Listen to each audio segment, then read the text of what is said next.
Hello dear students, good evening सभी को। जैसा कि अपनी जो टेंसेज की हमारी जो सीरीज चल रही है, जिसमें हमने अभी तक पास्ट परफेक्ट टेंस तक पढ़ लिया है, और इस पास्ट टेंस की सीरीज में जो इसका चौथा पास्ट का जो अंतिम टॉपिक है, जिसका नाम है पास्ट परफेक्ट कॉन्स्टेंस, उसके बारे में हम आज पढ़ेंगे। ठीक है, तो पिछले वीडियोज जिनमें आपको पूरी बातें समझ में आ गई, उसके बाद में ये नाम आता है पास्ट परफेक्ट कॉन्स्टेंस का। पहले हमने क्या किया था, पहले हमने प्रेजेंट पढ़ा था, जिसमें मैंने आपको चार टेंस के बारे में कंप्लीट बताया। ठीक है, उसके बाद में पास्ट में भी चार टेंसेज हैं, तो पास्ट के जो अपन पढ़ रहे थे उसमें तीन भाग हमने पढ़ लिए। आज हम बात करेंगे पास्ट कॉन्स्टेंस के, पास्ट परफेक्ट कॉन्स्टेंस के बारे में। ओके, चलिए, तो इसमें जो अपन बातें करेंगे कि कुछ पॉइंट्स हैं जिनके लिए हमें क्या करना पड़ता है, पिछले वीडियोस देखने होते हैं। तो जो ये इसकी जो स्टेप बाय स्टेप जुड़ी हुई है, ऑर्डरली हम देख रहे हैं, तो आपको विशेष तौर से उनका भी ध्यान रखना है वो। और दूसरी बात जो मैं आपको कहना चाह रहा हूँ कि मैं सभी टेंसेज मैंने ऐसा भी किया है, सभी टेंसेज मैंने ऐसा किया है, बट आपको ये ध्यान रखना है कि शुरुआत मेरी जीरो यानी बेसिक से शुरू होती है। ठीक है, बेसिक से मैं शुरू करके मैं एडवांस तक जाता हूँ हमेशा।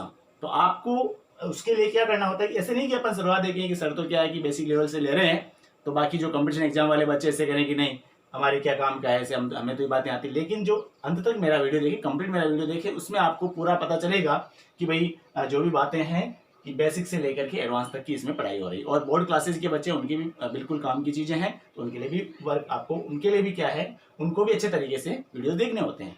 तो चलिए आज बात करते हैं हम पास्ट परफेक्ट कॉन्स्टेंस के बारे में। ठीक है, आज का हमारा टॉपिक है पास्ट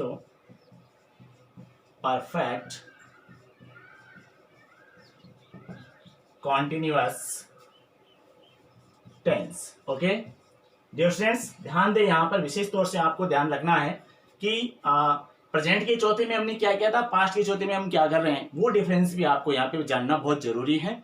इसके अलावा पास्ट परफेक्ट टेंस में और पास्ट परफेक्ट कॉन्टिन्यूअस टेंस में क्या डिफरेंस है, वो भी आपको जानना बहुत जरूरी है। ठीक है, चलिए शुरुआत हम करते हैं बेसिक से।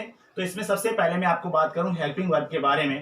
तो इसकी जो हेल्पिंग वर्ब है वो कौन सी आएगी, भाई बता सकते हैं, आप सभी जानते हैं। अगर नहीं जानते तो कोई बात नहीं। इसमें हेल्पिंग वर्ब आती है हैड बीन। कौन सी आती है, हैड बीन आती है। हेड और बीन दो वर्ड हैं, दो हेल्पिंग वर्ब होती है, इसमें एक साथ जोड़ दिया जाता है। अब ये मैं इसके बारे में बात करूं कि हैड बीन जो अपनी हेल्पिंग वर्ब है, जिसे एक्सिलरी वर्ब भी बोला जाता है, ये कौन कौन से सब्जेक्ट के साथ में काम आती है, कौन कौन से सब्जेक्ट्स के साथ में काम आती है। तो आप कह सकते हैं सभी सब्जेक्ट के साथ में, कंप्लीट जो भी आपके सब्जेक्ट्स हैं उनके साथ में आप क्या करेंगे भाई, आप हैड बीन हेल्पिंग वर्ब का ही यूज करेंगे। ठीक है, बात समझ में आ रही है। चलिए अब बात करते हैं आप इसमें मैन वर्ब की। तो चलिए मैन वर्ब बताओ, देखिए कौन सी होती है, सब समझ रहे हैं ना। मैन वर्ब इसमें कौन सी काम में आती है, मैन वर्ब इसमें यूज में ली जाती है आईएनजी फॉर्म, जिसमें हम बार बार बात कर रहे हैं, उसका नाम क्या होता है, उसका नाम होता है प्रेजेंट पार्टिसिपल। क्या होता है, प्रेजेंट पार्टिसिपल होता है। समझ में आ रही बात सभी के। चलिए ये हमारी हो गई इसमें मेन वर्ब। अब मैं आपको बता दूं इसमें एडवर्ब कौन सी यूज में ली जाती है, ये भी आप समझ लें। एडवर्ब्स इसमें यूज में कौन सी ली जाती है, वही जो आपने प्रेजेंट के चौथे में देखी थी। प्रेजेंट के चौथे में हमने किसका यूज किया था, सिंस का यूज किया था, फॉर का यूज किया था, इसके अलावा ऑल का यूज किया था, और प्लस उसके साथ में क्या आता है भाई, टाइम आता है। ये मैंने आपको बता दिया, सिंस किसके साथ में होता है, फॉर किसके साथ में होता है, और ऑल का प्रयोग किसके साथ में करते हैं, मैं आपको बता चुका हूं। कौन से टेंस में, प्रेजेंट के चौथे टेंस में। तो आप वहां पे जाके इनके बारे में डिटेल से देख सकते हैं। चलिए नेक्स्ट बात करते हैं हम। अब इसमें सेंटेंस कैसे बनते हैं उनके बारे में अपन चर्चा कर लेते हैं। ओके चलिए, ये बात सबके समझ में आ गई। चलिए इसका आप स्क्रीनशॉट ले सकते हैं, आराम से इसको देख सकते हैं, इसको लिख सकते हैं, राइट डाउन भी कर सकते हैं, और स्क्रीनशॉट भी आप ले सकते हैं। ठीक है, अब इसके बाद में अपन बात कर सकते हैं, अपन आगे बात करें तो उसके लिए बात क्या होगी भाई, आप सेंटेंस कैसे इसके बनाए जाते हैं, और उसके बाद में मैं आपको बताऊंगा कि एग्जाम में क्वेश्चन इसका कैसे आता है, वो सब बातें अपन करेंगे। चलिए पहले बात करते हैं इसका अफर्मेटिव सेंटेंस।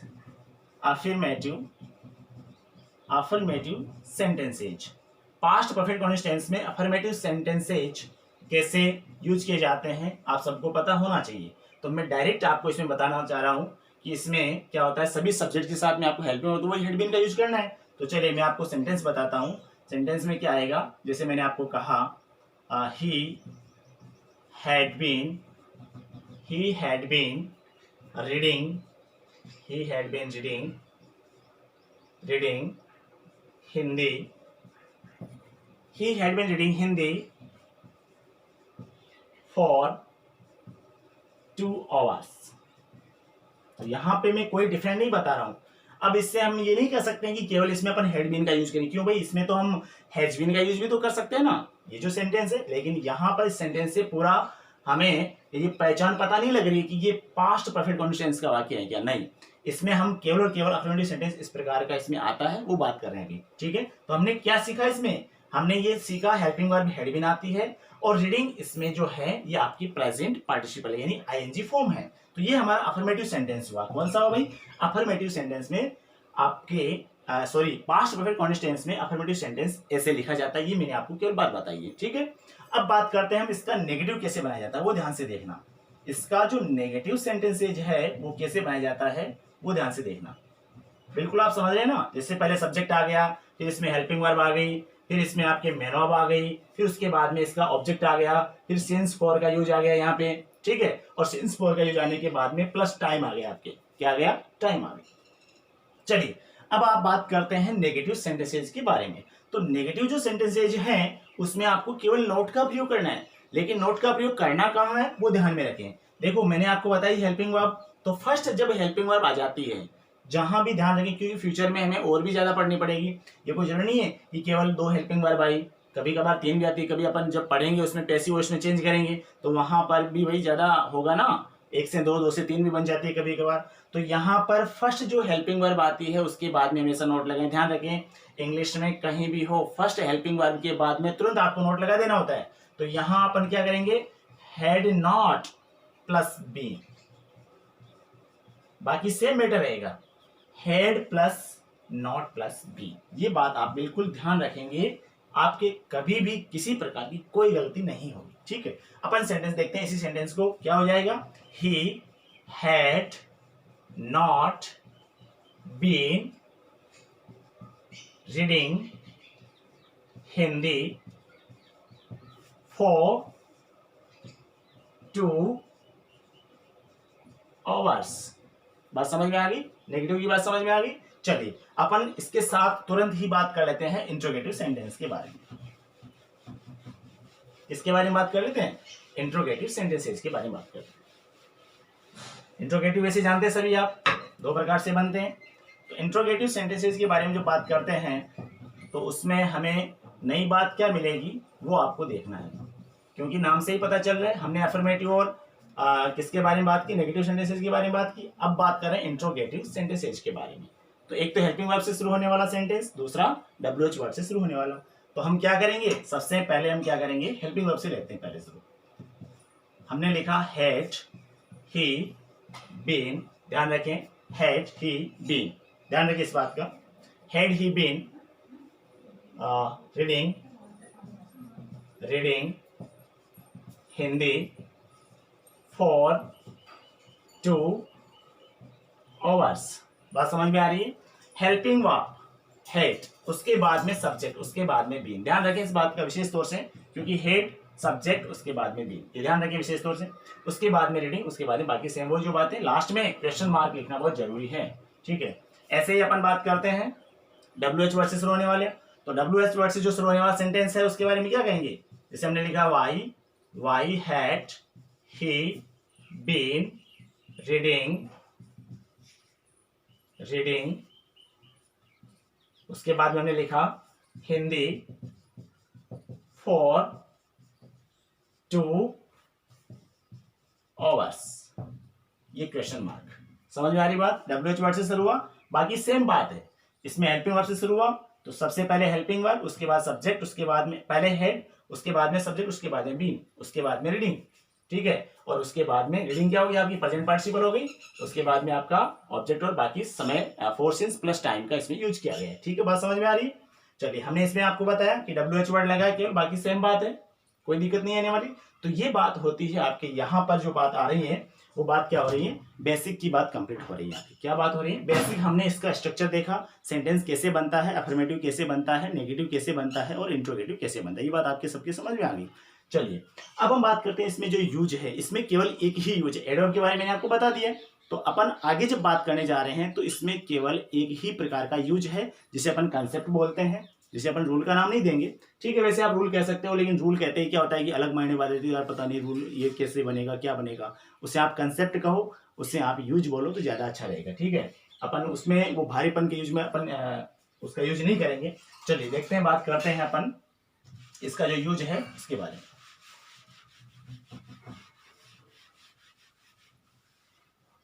चलिए देखते हैं इसका यूज। अपन टेंस के बारे में बात कर रहे हैं तो अपन लिखेंगे it is used for an action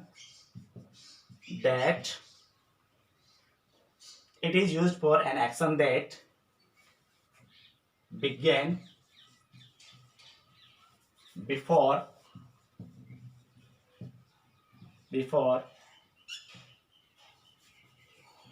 before a certain point in the past and continued up to that time। ये बात है ना, ये बात आपके लिए बहुत जरूरी है जानना। अब इसी बात के बाद में अपन क्या करेंगे, जो डिफरेंस है ना कि भाई पास्ट परफेक्ट टेंस में और पास्ट परफेक्ट कॉन्टिन्यूस टेंस में क्या डिफरेंस है, ठीक है, उसके बारे में, और एक प्रेजेंट परफेक्ट कॉन्टिन्यूस टेंस के बारे में और पास्ट परफेक्ट कॉन्टिन्यूस टेंस के बारे में जो डिफरेंस है, यानी कैसे पहचान करें इनमें, वो बात आपको समझनी, वो बात मैं आपको इसके साथ में ही बता दूंगा। चलिए अपन इसका डिस्कस करते हैं, पहले इसको एक्सप्लेन करते हैं कि ये बात जो लिखी हुई वो क्या है, क्या बता रही है हमें। It is used, it means this tense is used for an action. ये जो है ना टेंस क्या करता है, एक एक्शन के लिए प्रयोग किया जाता है, एक एक्शन के लिए प्रयोग, एक्शन का मतलब कार्य, जो अपन एक्टिविटी करते हैं, जो एक्शन करते हैं वो क्या है, हमारा एक्शन हो गया, एक्टिविटी हो गई, कार्य हो गया। ठीक है, अब हमने कहा कि एक एक्शन का प्रयोग किया जाता है, एक एक्शन के लिए प्रयोग किया जाता है जो कि प्रारंभ हुआ, that began before a certain point. प्रारंभ हुआ किससे, एक निश्चित बिंदु से पहले प्रारंभ हुआ। बिफोर का मतलब पहले, एक सर्टेन पॉइंट, एक निश्चित बिंदु से पहले प्रारंभ हुआ इन द पास्ट। किस टेंस, किस टाइम की बात है, पास्ट टाइम की बात है यहाँ पे। इन द पास्ट यानी पास्ट में एक निश्चित बिंदु से पहले जो एक्शन प्रारंभ हुआ, एंड और क्या हुआ, continued up to that time, और वो लगातार उस समय तक चलता रहा, मीन्स पास्ट में चलता रहा। हमने यहाँ प्रेजेंट की बात नहीं की है, वर्तमान तक नहीं कहा है, दैट टाइम उस समय तक, मीन्स पास्ट में कंटिन्यू चलता रहा। इट मीन्स पास्ट के कोई बिंदु से प्रारंभ हुआ, एक कोई निश्चित बिंदु था उससे पहले प्रारंभ हुआ, यानी पास्ट में शुरू हुआ, और उसके बाद में पास्ट में ही वो चलता रहा। It means this action indicate past perfect continuous tense. Okay, चलिए इसका अपन जब मान लो जब ये कंसेप्ट समझ में नहीं आता तो उसका एग्जांपल हमारे लिए बहुत जरूरी हो जाता है। जब एग्जांपल की जब हम बात करेंगे उसमें बिल्कुल क्लियर हो जाएगा आपके लिए। इसमें लिखते हैं अपन एट दैट टाइम, एग्जांपल है अपना ये पहला एग्जांपल, अपन बात करते हैं एग्जांपल की, तो इसमें आप करते हैं कि eight that time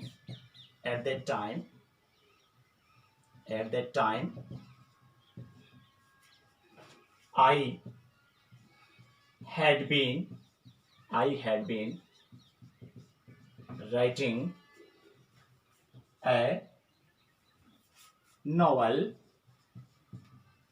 for 2 hours। इस सेंटेंस को आपको क्या करना है, बड़े ही ध्यान से देखना है। सबसे पहले हमने लिखा एट दैट टाइम। चलिए मैं आपको साथ में ही बता देता हूं कि जो वो अपन ने बात की थी डिफरेंस की, तो ये यूज भी आपके समझ में आ जाएगा, डिफरेंस भी आपके समझ में आ जाएगा, तीनों बात यहाँ पे लागू हो जाती है। जैसे पहला सेंटेंस हमारा ये है, ठीक है, ये पहला सेंटेंस है एग्जाम्पल का। तो अपन बात करते हैं एट दैट टाइम, उस समय तक क्या हुआ, I had been writing a novel for 2 hours। तो यहां लिखा है उस समय तक, मतलब वो पास्ट का बिंदु, पास्ट का पॉइंट, पास्ट के पॉइंट में हमने कहा एट दैट टाइम। ठीक है, यहां ब्लैंक आपको मिलेगी, तो यहां हमने पहचान लिया कि टेंस क्या है, पास्ट है। किससे? डेट से। यहाँ अगर आ जाता at this time, it means present tense. This किस में लगता है? दिस किस में लगता है? At this time, present continuous tense में, ठीक है ना। तो दिस का मतलब क्या हो गया? ये हो गया आपके प्रेजेंट टेंस। यहाँ आया at that time, it means past continuous tense. होता है समझ में आ रही बात आपको प्रीवियस जो मैंने बात बताई है, एट दैट टाइम किस में आता है? पास्ट कॉन्टिन्यूअस टेंस में आता है। तो यहाँ पास्ट कॉन्टिन्यूअस आने का कोई सवाल नहीं है, क्योंकि यहाँ पे क्या दिया हुआ है? 4 to hours दिया हुआ है, ठीक है। तो यहाँ हमने लिखा eight that time, it means ये पास्ट टेंस है। ये तो डिफरेंस किसका हो रहा है? प्रेजेंट परफेक्ट कॉन्टिन्यूअस टेंस और पास्ट परफेक्ट कॉन्टिन्यूअस टेंस का मैं डिफरेंस आपको बता रहा हूँ। क्या देखा हमने? Eight that time, it means क्या हो गया? ये पास्ट का वाक्य, पहली बात।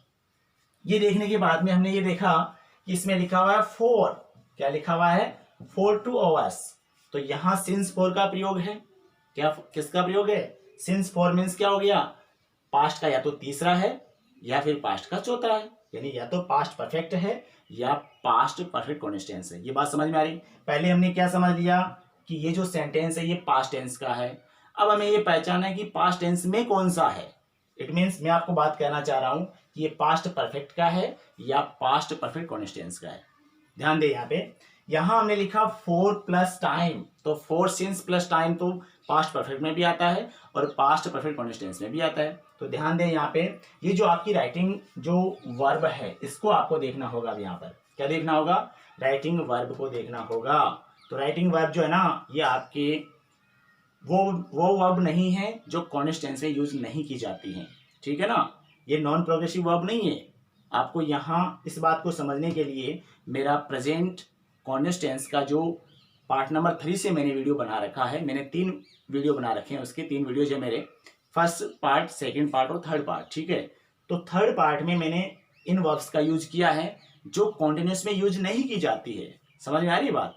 तो हम क्या करेंगे? कॉन्टिन्यूअस वर्ब यहाँ पे नहीं है, वो जो ऐसी वर्ब जो कॉन्टिन्यूअस टेंस में यूज नहीं की जाती है, तो वो इनका यूज वहां पे नहीं होगा, ठीक है ना। किस में नहीं होगा? कॉन्टिन्यूअस में नहीं होगा। तो ये हमें डिफरेंस किसका बता रहा है? पास्ट परफेक्ट और पास्ट परफेक्ट कॉन्टिन्यूअस टेंस का हमें यहाँ पर डिफरेंस बताया जा रहा है। समझ में आ रही बात सभी के? चलिए, ये बात समझ में आ गई तो अपन देखिए, तो यहाँ पे क्या हो गया? ये तो होगी पास्ट की बात, फिर सिंस 4 का प्रयोग हो गया, फिर हमारी जो वर्ब दी हुई है ब्लैंक में मिलेगी आपको, यहाँ पे राइट लिखा मिलेगा। तो अब आप इसको वर्ब को भी देखना होगा। तो हमने पहली बात, दूसरी बात और फिर तीसरी बात, ये 3 बातें यदि आप ध्यान से बिल्कुल देखते हैं या ध्यान रखते हैं इनका, तो बिल्कुल आसानी से आप क्या कर लेंगे? आई के साथ में हेडविन, इट मीन सब्जेक्ट से कोई मतलब ही नहीं है, क्योंकि हेडविन सभी सब्जेक्ट के साथ में प्रयोग होता है। और साथ में आपको प्रेजेंट पार्टिसिपल का ध्यान रखना है कि इसमें क्या करना होगा? इस राइट से आईएनजी लगा करके हमें क्या बनानी होती है? प्रेजेंट पार्टिसिपल जो वर्ब है वो हमें यहाँ पे लिखनी पड़ेगी। समझ में आ रही बात सभी के? आई होप आपको ये सेशन मेरा जो मैंने आपको बताया है, ये सेशन आपको अच्छे से समझ में आ गया होगा। मैंने आपको जो डिफरेंसेज बताए हैं वो डिफरेंस आपके समझ में आ गए होंगे। जैसे मैंने प्रेजेंट का चौथा और पास्ट के चौथे में आपको डिफरेंस बताया। इसके अलावा मैंने पास्ट परफेक्ट और पास्ट परफेक्ट कॉन्टिन्यूअस टेंस में आपको डिफरेंस बताया, वो आपके अच्छे से समझ में आ गया होगा। तो मैं ऐसी आशा करता हूं कि आप किसी भी प्रकार की जो कन्फ्यूजन है, जो भी आपकी क्वेरी है, वो आप बिल्कुल मुझे उसके लिए मुझे आप नोट करवा सकते हैं, मुझे कमेंट कर सकते हैं। और किसी भी कन्फ्यूजन के लिए, किसी भी जो समस्याएं हैं उनके लिए अगर आपको देखना चाहें तो आप मेरे पिछले वीडियोज़ अवश्य देखें। उसके लिए आप मेरे चैनल को सब्सक्राइब करें एंड अपने फ्रेंड्स के साथ में शेयर अवश्य करें। चैनल का नाम आपको पता ही है, इंग्लिश विद गिरधारी सर हैं। Okay, thank you very much.